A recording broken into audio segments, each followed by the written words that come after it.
नमस्कार, मार्केट पंचनामा में आप सभी का स्वागत है। मैं हूं सुमित और हफ्ते का पहला कारोबारी सत्र एक बढ़िया दिन, जबकि बैंक निफ्टी नए रिकॉर्ड स्तरों पर 1250 अंकों की तेजी के साथ आज बंद होता हुआ दिखाई पड़ा।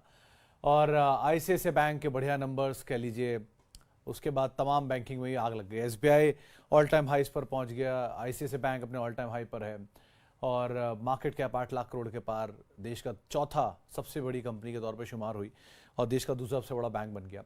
एयू में आज अच्छी खरीदारी थी, बाकी बैंक्स में सपोर्टिव बाइंग थे, एचडीएफसी भी थोड़ा बहुत चला, लेकिन निफ्टी बैंक एक तरफा 2.5% के आसपास तेजी। पीएसयू बैंक में जोरदार तेजी, 2.5% का उछाल वहां पर था।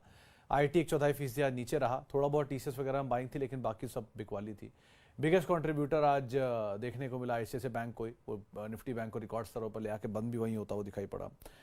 प्लस स्टॉक स्पेसिफिक स्टोरीज चल रही थी, अल्ट्राटेक के नंबर अच्छे आए, रिएक्शन वहाँ देखने को मिला। ट्रेंड के अच्छे नंबर आए, लेकिन टूटना ही था क्योंकि Q on Q number weak आने थे, तो उसका एक इम्पैक्ट देखने को मिला। लेकिन ओवरऑल एक बढ़िया तेजी, एमसीएक्स वगैरह में रिकवरी थी। एक्सचेंज में बीएससी में आज वो फीस बढ़ने का इम्पैक्ट देखने को मिला, एक समय पर 16% नीचे रहा। एमसीएक्स से पहले टूटा था उसी खबर पे, बाद में वहाँ पे रिएक्शन आता हुआ दिखाई पड़ा या फिर रिकवरी आते हुए दिखाई पड़ी। अपोलो हॉस्पिटल में वो मर्जरी खबरें थी, उसका एक इम्पैक्ट देखने को मिला। सो ऐसे करके अलग अलग न्यूज़ चल रही थी, स्पेसिफिक स्टोरीज चल रही थी, उनका रिएक्शन था। लेकिन इन टोटल आज के लिए सबसे बढ़िया दिन तो बैंक्स के लिए था, और उसमें भी निफ्टी बैंक जो कि आज रिकॉर्ड स्तरों पर आईसीआईसीआई बैंक के दम पर होता हुआ दिखाई पड़ा। उसके अलावा कुछ और इंपॉर्टेंट चीज़ों में इंडसइंड बैंक भी अच्छा चल रहा था, अभी अवेटेड है नंबर्स बहुत सारे। आईटी में अच्छा एचसीएल के नंबर आए, खराब नंबर आए, उनका रिएक्शन था, 6% नीचे बंद हुआ। मिड कैप इंडेक्स आज रिकॉर्ड स्तरों पर बंद हुआ। तो रिकॉर्ड्स का सिलसिला चल ही रहा है। Banking, energy, oil and gas, ये सब शेयर बढ़िया तेज़ी में। पीएसयू के अलावा पीएसई, इन सब में खरीदारी का रुख था। मेटल इंडेक्स बढ़िया, इंफ्रा इंडेक्स बढ़िया, ये सब खरीदारी के साथ ही कामकाज करते हुए दिखाई पड़े। तो ओवरऑल एक बढ़िया सेशन जो कि आज क्लोज होता हुआ दिखाई पड़ा। ये ट्रंकेटेड वीक है, आज कल कामकाज है, बुधवार को छुट्टी है, फिर कामकाज है। सो इसलिए ट्रंकेटेड वीक के हिसाब से आप चलिएगा। एक्सपायरी है कल, क्योंकि जो बुधवार को एक्सपायरी थी निफ्टी बैंक की वो पहले हो जाएगी, तो इसलिए शायद एक्सपायरी कल है और बाकी अपना थर्सडे को ही होगी। तो इस तरह से रिएक्शन है, लेकिन ओवरऑल एक बेटर सेशन आप मान के चलिए, यहाँ पे अच्छा कामकाज होता हुआ दिखाई पड़ा। अब सवाल जवाब का सिलसिला शुरू करेंगे और बातचीत करेंगे कुछ सवालों को लेकर भी, जहाँ पर आप अपने सवाल पूछ सकते हैं अलग अलग माध्यमों के जरिए, यानी कि आप फेसबुक, इंस्टाग्राम और बाकी प्रोफाइल के जरिए भी आप सवाल पूछ सकते हैं। शुरुआत करते हैं सवालों की। सबसे पहले ठाकुर साहब का सवाल है, गौतम ठाकुर साहब का। Sir, hello sir, suggest fresh entry in SBI, Ashok Leyland, EIL. Thakur साहब देखो, एसबीआई ऑल टाइम हाई पर है, आप एज वी स्पीक, तो आप ये अंदाज़ा लगाओ कि कोई भी चीज़ अगर ऑल टाइम हाई पर है तो थोड़ी महंगी साइड पे नहीं है। बेटर इसकी अभी इतना आप ध्यान रखो कि बाजार ऑल टाइम हाई बना रहा है एक मेगा इवेंट से पहले। ऐसा ना उस मेगा इवेंट के बाद बाजार ऑल टाइम लो तो नहीं बनाएगा, लेकिन हाँ एक बड़ा ड्रॉप जरूर देखने को मिले। सो थोड़ा कॉशियसली स्टांस रखिए। 1, ऑप्टिमिस्टिक रहेगा ऑब्वियसली, लेकिन कॉशियसली रहेगा। 2, किटी बचा के रखिए ना, अगर कहीं कोई अनफोर्सीन इवेंट हो जाता है जिसकी वजह से शायद मार्केट नीचे आ जाता है, तो बाजार में आपको मौके मिलेंगे ना, यही एसबीआई, यही अशोक लेलैंड आप नीचे ले लीजिएगा। सो अभी आउट राइटली सिर्फ इस डर में कि वो भागा चला जा रहा है मैं ले लूँ, ऐसा मत करिए। वेट कर लीजिए, नीचे आएगा तब ले लीजिएगा। कहीं भागा नहीं जा रहा बाजार, कल भी था, परसों भी है। लेकिन हाँ, एसबीआई इज अ गुड बेट। आपको कभी भी किसी फॉल में मिले, कोई ड्रॉप मिले, तो आप वहां से एडिशन इसका शुरू कर सकते हैं और स्लोली एंड स्टेडली आप इसमें एक्यूमुलेट भी कर सकते हैं। ओके, आगे बढ़ते हैं। लार्ज कैप और मिड कैप आईटी में कितने स्टॉक रखते हैं, कितने स्टॉक रख सकते हैं? कुमार साहब देखो, मतलब आप कितने स्टॉक रख सकते हो वो आपके एपेटाइट पर है। आपका पोर्टफोलियो का साइज मुझे नहीं पता, आप कितने मैनेज कर सकते हो मुझे नहीं पता। लेकिन आइडियली सिचुएशन ये होती है कि आप 2 लार्ज 2 मिड कैप रख लीजिए, आपके लिए बहुत है। आप स्मॉल भी जोड़ोगे उसके अंदर, सो 2-3 का रेशियो रख लीजिए। 2 आप लार्ज कैप रख लीजिए, 3 मिड कैप स्मॉल कैप डाल लीजिए। लेकिन इस समय की सिचुएशन के हिसाब से मिड कैप ज़्यादा हीटेड है, स्मॉल कैप ज़्यादा हीटेड है, तो आपके पास लार्ज कैप के ही अच्छे ऑप्शन है। मिसाल तौर पर जेन टेक्नोलॉजीज आज मैं देख रहा था 1100 रुपये के करीब पहुंच गया। 232-230 रुपये पे इसी प्लेटफॉर्म पर उस पर बातचीत होती थी जब प्रमोटर ने बाय किया था। अब 200 रुपये का शेयर आप 5 गुना ऊपर या 6 गुना ऊपर खड़ा हुआ है, आपकी हिम्मत यहाँ पर अगर लेने की है तो क्या ही बोलूँ। तो इस तरह की एक बड़ी तेज़ी देखने के बाद स्टॉक को आप अभी के लिए अवॉइड ही करेंगे। नीचे मिलेगा तो आप एंटर करें। खराब अभी भी नहीं है जेन टेक्नोलॉजीज, जिनके पास है वो होल्ड कर सकते हैं, बट इस तरह के एग्जॉर्बिटेंट गेन के बाद एंटर करना इस रिस्की। सो LTTS या LTIM लार्ज कैप है, LTTS स्मॉल कैप है, जो भागे हैं परसिस्टेंट भागा, बिरला सॉफ्ट भागा, KPIT लगातार अच्छे नंबर, आज भी अच्छे नंबर आए उसके। सो अभी कंटिन्यू कर रहा है वो अपनी तेजी को। सो इस तरह की चीज़ें हो रही हैं, जहाँ जहाँ पर आपको कूल ऑफ मिल रहा है वहाँ वहाँ पर एंटर करिए। और कूल ऑफ मिल रहा है लार्ज कैप में, HCL में आज कूल ऑफ था, LTIM टूट चुका है। इसके अलावा टेक महिंद्रा अच्छे नंबर दिया है, वहाँ कूल ऑफ पहले हो चुका था। इन्फोसिस कूल ऑफ हुआ, TCS अभी बीच में हुआ था, वापस ऊपर आ गया। सो ऐसे करके आप के अलग अलग अपमूव आते हैं, तो उसके हिसाब से आप शिफ्ट करिए। बट आइडियली 2, 3 या 5 जैसा आप मैनेज कर पाओ उसके हिसाब से रख सकते हो। ओके जी, आगे बढ़ते हैं। और hi sir, view on Sharda motor, Shanti gear, Ask automotive. अरे सर, तीनों के तीनों पहली चीज़ तो एंसिलरीज हैं। भले ही शांति गियर पूरी तरह ऑटो एंसिलरी नहीं है, लेकिन फिर भी एंसिलरी में आता है। सो शारदा मोटर केस में value wise it is the cheapest one as of now in तीनों में। तो 16-17 का मल्टीपल था अभी चलने के बाद भी, एक्यूमुलेशन चल रहा है उसमें। और आज कुछ ब्रोकरेज हाउस के नोट्स भी मांगे गए थे, लेकिन अभी कोई ब्रोकरेज की कवरेज ज़्यादा है नहीं, but it's a good stock otherwise. Then comes आपका आस्क ऑटोमोटिव, वो 280-284 रुपये का जो बीच में लो काटा था, उस लो का एक स्टॉप लेके आप एंटर कर सकते हो। हाल की लिस्टिंग है, इसलिए बहुत लंबी स्टोरी इसके बारे में भी है नहीं, बट कंपनी अपनी कैपेसिटीज ऐड कर रही है जयपुर वाले प्लांट में, गुड़गांव वाले प्लांट में, और ज़्यादा बेहतर नंबर इनको जयपुर से एक्सपेक्टेड भी हैं। और ये मेजरली अच्छे स्प्री पर है, डेट फ्री कंपनी है, इंटरनल अक्रूवल से एक्सपेंशन हो रहा है, तो वो कंपनी के लिए अच्छा है। सो वो ज़्यादा सेफ बेट है। Third one is your Shanti gear. Shanti gear चला बहुत है, इसलिए वो थोड़ा कूल ऑफ होने का वेट करिए। 2 कंपनी वो भी अच्छी है, बट मुरगप्पा ग्रुप भी बहुत चला है और उसमें ये भी बहुत चला है। सो थोड़ा सा कूल ऑफ हो जाए तो एंटर करना ज़्यादा लॉजिकल है। सो वैल्यूएशन वाइज सबसे सस्ता आपके सामने इस समय शारदा मोटर है, कैपेसिटी एडिशन के हिसाब से आस्क ऑटोमोटिव है, और क्वालिटी पेडिग्री का स्टॉक है शांति गियर। तो आप इस 3 क्राइटेरिया के हिसाब से इनमें एंटर कर सकते हैं। Sir, is it possible to reduce 50% expenses in a quarter in JP Power to sudden increase in OPM? मोमिन सर देखो, JP पावर के नंबर अच्छे थे। 2 बड़ी वजह आप मान सकते हो। पिछले बार तो वैसे लो बेस था, तो YOY बेसिस पे आपको लॉस से प्रॉफिट में दिखाई पड़ेगा, बट Q-on-Q बेसिस पे पिछले क्वार्टर के नंबर भी इनके बहुत अच्छे आए थे। इनका रिडक्शन इसलिए भी हो रहा है क्योंकि इन्होंने एक बड़ा असेट बेचा था, जो कि शायद इनकी कॉस्ट का बड़ा हिस्सा निकल जाता है वहाँ से।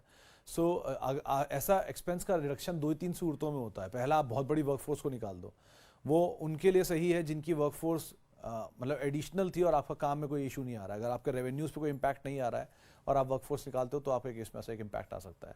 दूसरा, एक टैक्स रिडक्शन का भी बड़ा इम्पैक्ट होता है। कभी कभी आप टैक्स क्रेडिट लेके बैठे होते हो लास्ट क्वार्टर में, इस बार आपका टैक्स एक्सपेंस आ जाता है, या टैक्स एक्सपेंस, तो वो एडजस्टमेंट आपको लगता है 50% रिडक्शन। तीसरी तरफ एक ये भी चीज़ होती है, कोई बड़ा असेट आपने बेच दिया, उस बड़े असेट के साथ आपकी कॉस्ट भी कम हो गई, रेवेन्यूज़ पे इम्पैक्ट नहीं आया ज़्यादा, लेकिन कॉस्ट बहुत तेज़ी से नीचे आ गई। सो ये क्या बेनिफिट हो सकता है। तो या रैंप अप कैपेसिटी होती है कभी कभी कि आप अपनी इनपुट कॉस्ट को सच में ही कम कर रहे हो। तो ऐसे बहुत सारे रीजंस हो सकते हैं, but in total JP power के नंबर अच्छे हैं। और 15 रुपये इसका स्टॉप रखिए, 24 पे रेजिस्टेंस है। इन चीज़ों को आप ध्यान कर लेकर चलिएगा। अगर 24 निकल जाता है तो इस स्टॉक में बढ़िया तेजी आ सकती है, बट एज ऑफ नाउ अभी के लिए सामने 24 ही खड़ा है, तो उसको आप देख सकते हैं। सर्किट टू सर्किट चल रहा है, लेट्स सी कहाँ तक जाता है। मेरे पास HDFC बैंक के 400 शेयर हैं, एक्स डेट 10 मई को है। कहाँ गया 10 मई को। अगर मैं शेयर 11 मई को बेचता हूँ तो क्या डिविडेंड मिलेगा? पवन सर, आपके लिए और उन सब के लिए जिनको ये सवाल अक्सर मन में आता है कि मेरे पास शेयर हैं, डिविडेंड वाले दिन मैं बेच दूं तो क्या होगा, आपको एक्स डेट पे नज़र नहीं रखनी है, आपको रिकॉर्ड डेट पे नज़र रखनी है। रिकॉर्ड तारीख के दिन अगर आपके पास आपके शेयर हैं, वो रिकॉर्ड तारीख होता है कंपनी के खाते रजिस्टर में आपका नाम होना चाहिए, वो रजिस्टर में आपका नाम अगर है रिकॉर्ड तारीख के दिन, तो आपको शेयर अलॉट होंगे। क्योंकि पहले होता था T+2 में शेयर बिकते थे या खरीदे जाते थे, तो आप 2 दिन पहले खरीद लेते थे तो आपको वहाँ पर रजिस्टर में दिखाई पड़ने लगते थे। इसलिए कई लोग ऐसे होते थे जो एक्स डेट से पहले खरीदते थे, उनको लगता था शेयर आ जाएंगे, लेकिन नहीं आते थे, क्योंकि कभी कभी DP नहीं ट्रांसफर करता है। अब क्योंकि कई शेयर T+1 में है, कुछ T+0 में भी है, सो इसलिए कहना मुश्किल है कि कैसे आपको शेयर अलॉट होंगे। बट आपकी रिकॉर्ड की तारीख पर आपके पास अगर वो शेयर हैं तो आप हर कॉर्पोरेट एक्शन के लिए एलिजिबल है, चाहे वो बोनस हो, स्प्लिट हो, डिविडेंड हो, डीमर्जर हो, राइट्स हो, हर चीज़ के लिए आप उसके लिए एलिजिबल हैं। तो आप उस हिसाब से तय करिएगा कि आप रिकॉर्ड की तारीख पर वहां हैं कि नहीं है तो कोई दिक्कत नहीं है तो दिक्कत है।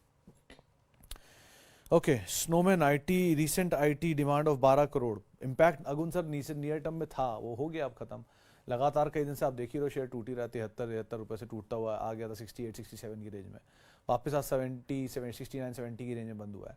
सो एज ऑफ नाउ तो मुझे कोई बड़ा कंसर्न दिख नहीं रहा, until unless there is promoter buy and promoter is not selling, situation is under control. और स्टॉप लॉस आपका सेम है 53.9 54, ये दो स्टॉप लॉस को आप लेके फॉलो करिए एंड अकॉर्डिंगली यहाँ बने रहिए.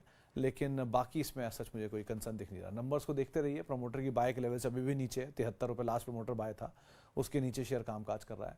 सो नंबर्स पे नजर रखिएगा, प्रमोटर एक्शन में नजर रखिएगा. 54 59 आपका स्टॉप लॉस होगा. 54.59 नहीं, 54 एंड 59. ICICI बैंक 50 शेयर 440 की बाय, एक्सिस 50 शेयर 600 की बाय. आगे का व्यू होल्ड. आपकी कॉस्ट तो कहीं ज़्यादा ऊपर है ही, तो क्या ही दिक्कत है आपको. इफ़ इन केस आपको लग रहा है कि बहुत नहीं, मैं थोड़ा हल्का करना चाहता हूँ, तो कैपिटल निकाल लीजिए, फ्री के शेयर छोड़ दीजिए. ये वैसे भी वो कंपनी है जिनको आप थ्रू आउट लाइफ के लिए भी रख लेंगे तो आपको इम्पैक्ट आना नहीं. और आप इतने लेवल के नीचे के लेवल की खरीदारी किए हुए हैं तो आपको तो वैसी ही बात ज़्यादा बेहतर समझ में आती होगी. ओके जी, आगे बढ़ते सर. इज इट पॉसिबल, ये तो हो गया, इस पर हम बात कर चुके हैं. डालमिया भारत 2021 से होल्ड है, 1900 के लेवल से भी अभी क्या करना चाहिए? मेरे ख्याल से होल्ड करना चाहिए मोहनजर. इस क्वार्टर के नंबर वीक थे तो इस क्वार्टर में एक स्टॉक रिएक्शन भी था, 6% के आसपास का डिप आया है. अल्ट्राटेक के नंबर ऑन द कॉन्ट्री अच्छे हैं, तो वहाँ पर क्योंकि ऑब्वियसली डिमांड कैपेसिटी एडिशन है, प्लस केसोराम को बाय भी है, तो वो भी इम्पैक्ट है. बट आप होल्ड कर सकते हो अभी तो. It's a good company. Otherwise slow mover है, पहले चला था, फिर वो अर्निंग आ गया, अर्निंग के बाद टूट गया.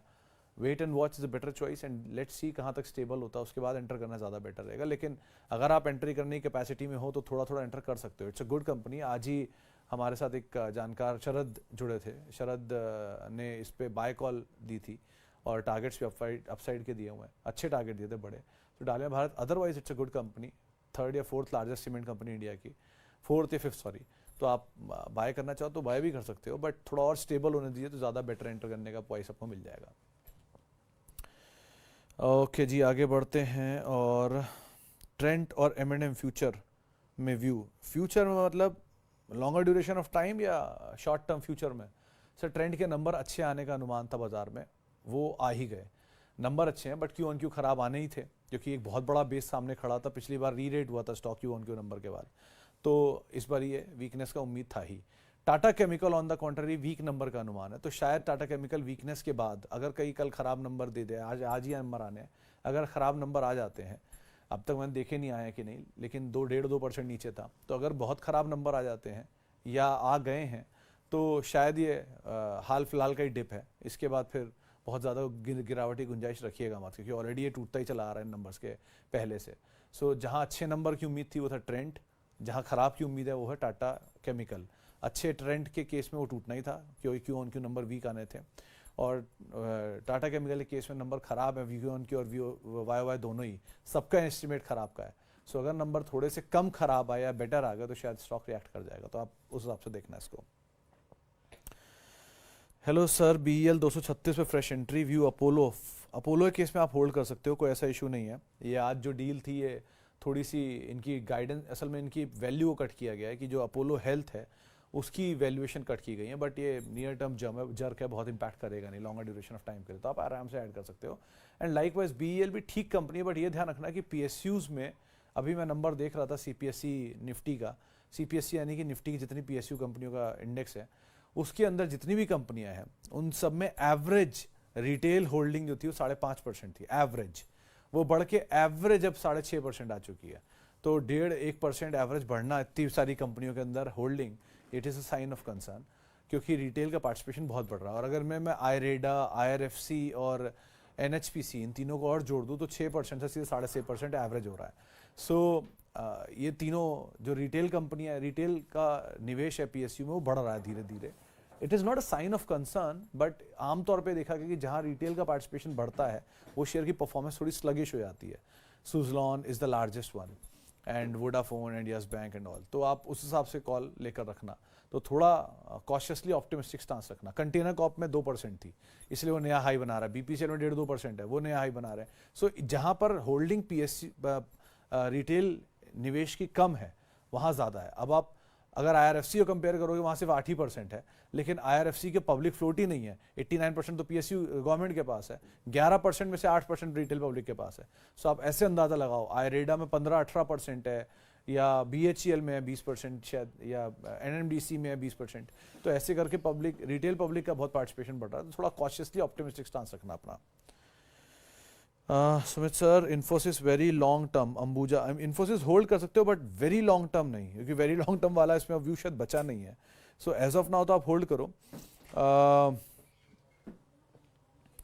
तो बेटर ये है कि आप अभी तो होल्ड करो एंड जस्ट सी, शायद अगले क्वार्टर के नंबर तक ये वो दाम आ जाएगा जिस दाम से नीचे आया था, तो अकॉर्डिंगली आप कॉल कर सकते हो उसके अंदर। ओके, लास्टली साहा साहब, hello sir, how are you doing. कभी कभी समझ नहीं आता मैं इन्वेस्टर हूँ या ट्रेडर। जब शेयर चलने लगता है तो इन्वेस्टर वाला फील आता है, और जब गिरने लगता है तो ट्रेडर जब फील आता है। सर देखो, आप इन्वेस्टर नहीं या ट्रेडर नहीं, वो ट्रेडर की रूप में, मतलब इन्वेस्टर के रूप में ट्रेडर बैठता है ना, वो हो आप।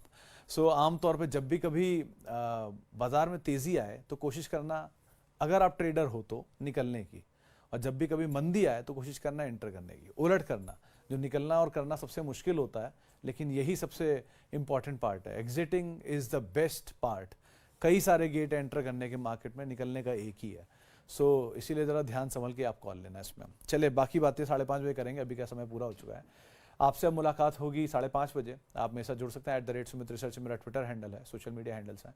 किसी भी निवेश से पहले अपने वित्तीय सलाहकार की राय ज़रूर ले लें। CNBC आवाज़ के यूट्यूब, फेसबुक, इंस्टा सारे पेजेस पे हम आपके लिए हमेशा मौजूद रहते हैं, तो वहाँ पर आप हमारे साथ फीडबैक, बातचीत कर सकते हैं। फिलहाल के लिए इतना ही, नमस्कार।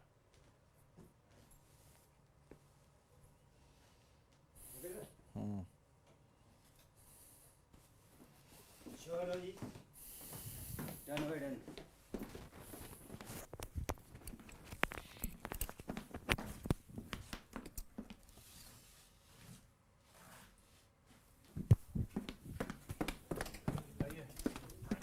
लो जी, ये भी लगा दो। आजा शिखा, चलो।